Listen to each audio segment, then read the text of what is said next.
Hi, so this is Gina Calls or Amy Magic, depending how long you've known me, and I am going to attempt to make a quick little tutorial on how to make your own pair of Grell teeth.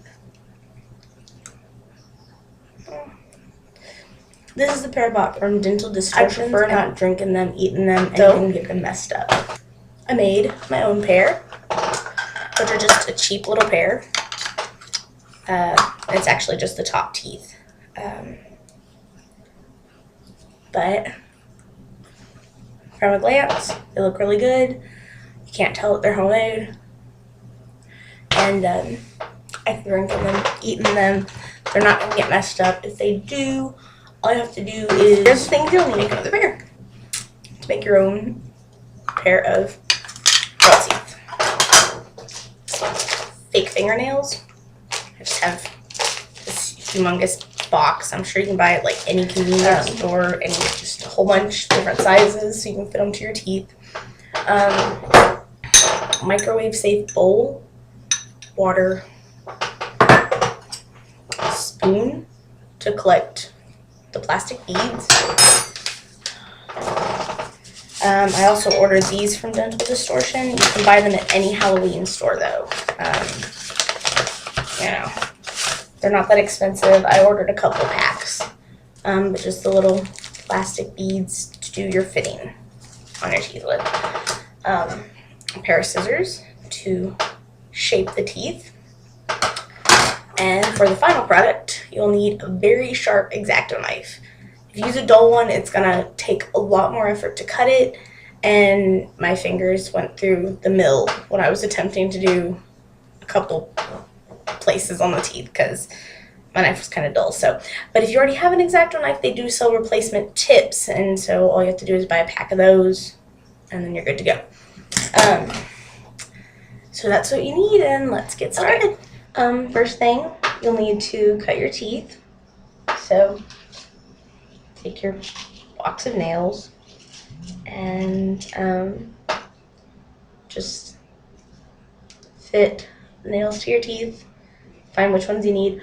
All fake nails have a number on the back at the very, very tip top. And because if you cut it, you're going to cut it at this end, so the number gets cut off. But all of them have a little number up here, so you can match them. So most people have the same size teeth, so all you have to do is find one that matches one tooth, look at the number, and find the matching tooth or matching fingernail.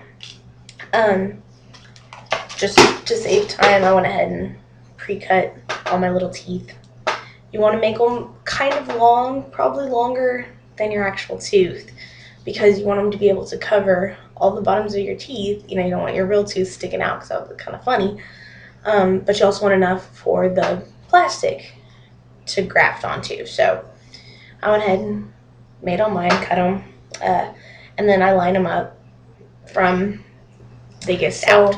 After you do that, then you're going to take your bowl and your fitting plastic, and you're going to use half your packet per side. And whatever you don't use, you can reuse on the other side.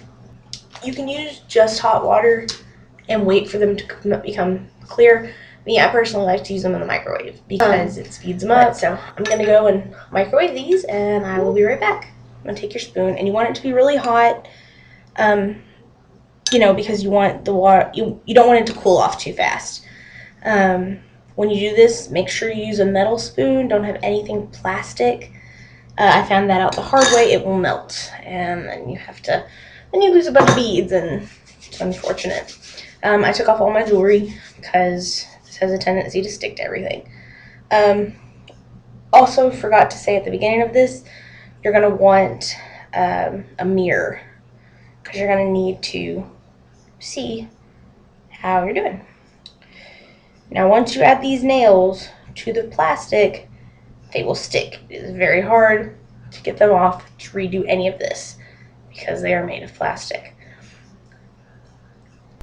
Might have to redo these. I think I pushed them too far apart. But when you do them, you want to kind of line them up. You want to have enough so it overflows, so it lashes onto the back. Sorry, I got like a lot of overflow.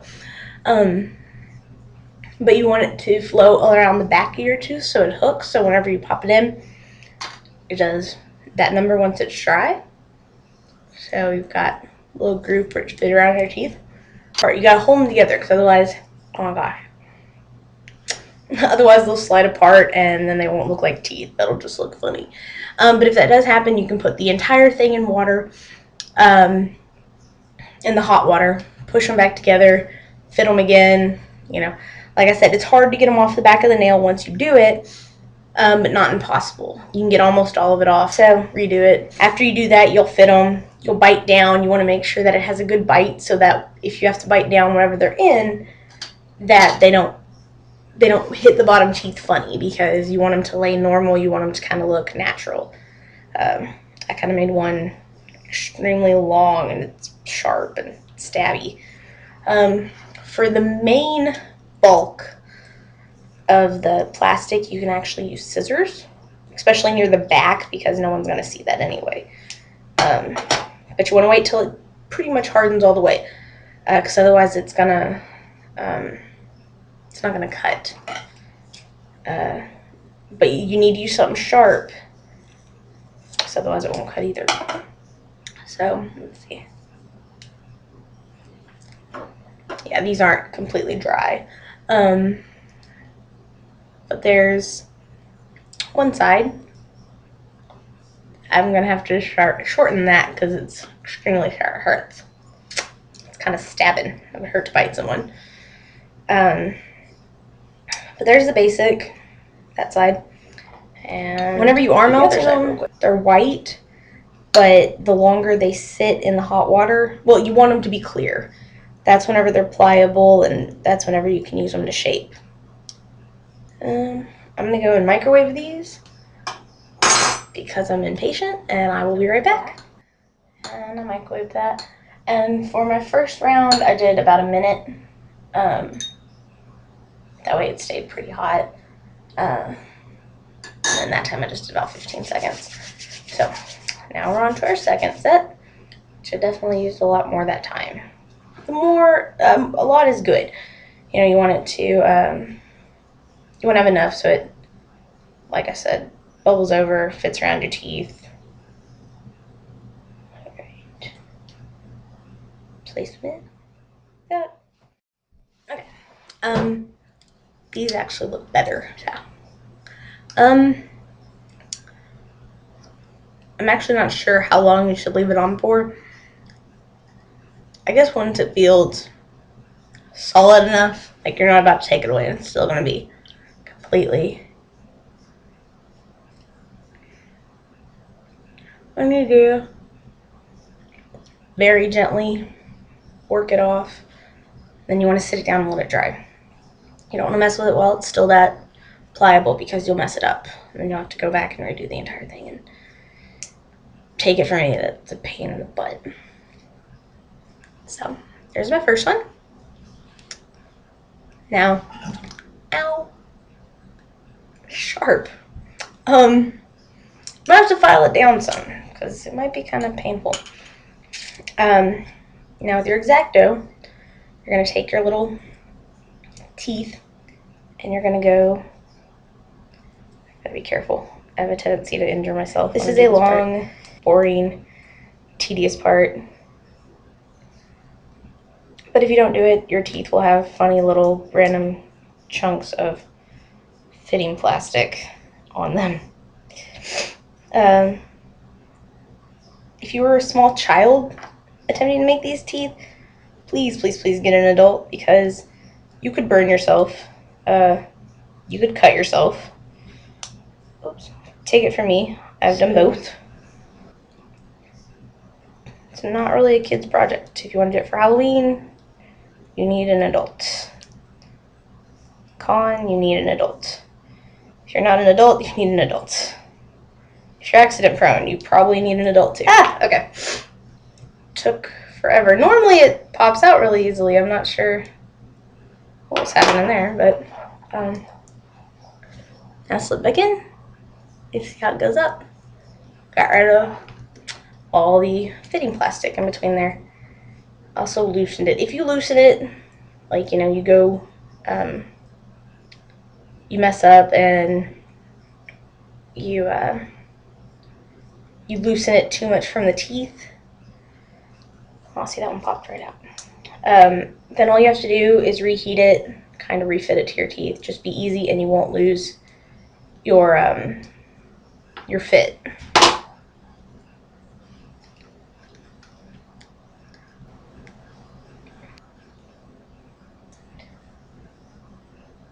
Ah, there we go. So,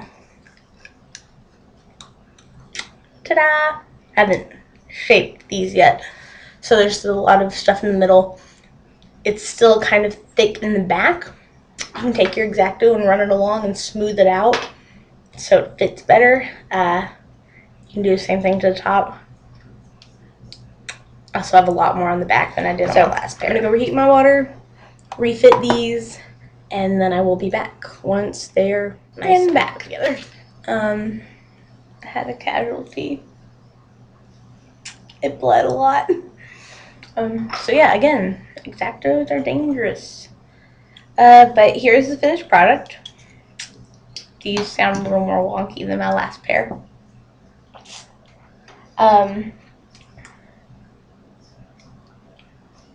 But you can perfect them, work on them until you get them. But that's a completed piece. Again, 2 separate pieces. You can do them one piece together. The shaping takes a little bit of time. But they're simple, easy, really cheap. If your nails do pop off of here and you've tried again and again and you get to the point where you're fed up, super glue is nice.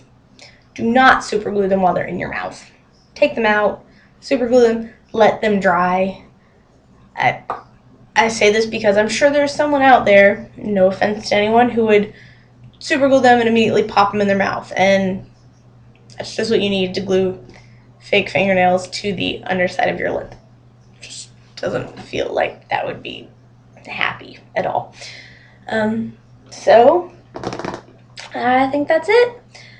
And I know there are a lot of Grell tutorial teeth things out there, so thank you for watching mine.